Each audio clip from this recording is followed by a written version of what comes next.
آخر تطورات أزمة كريستيانو رونالدو في السعودية.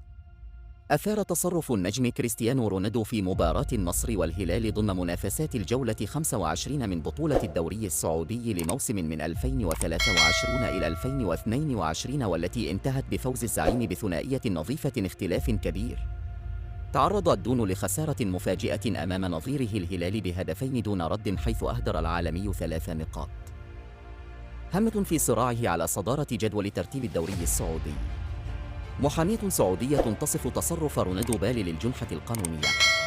ارتكب كريستيانو خطأ ضد جوستافو كويلا في الدقيقة 57 من المباراة، وكان وقتها النصر متأخر بهدف نظيف، أمر الذي جعل حكم المباراة يمنحه البطاقة الصفراء بسبب تدخله القوي على لاعب الخصم.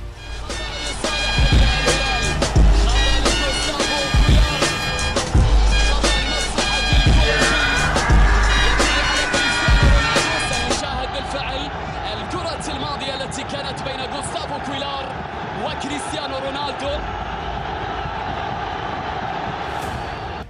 نتيجة الهلال والنصر منحت الزعيم 3 نقاط رفع بها رصيده إلى 49 نقطة في المركز الرابع في جدول ترتيب الدوري، بينما تجمد رصيد العالمي عند 53.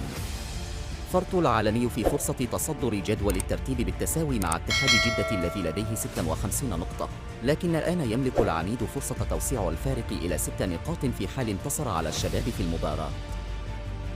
يستعد النصر لمواجهة هامة أمام الوحدة في نصف نهائي كأس الملك السعودي الاثنين قبل 24 أبريل الجاري.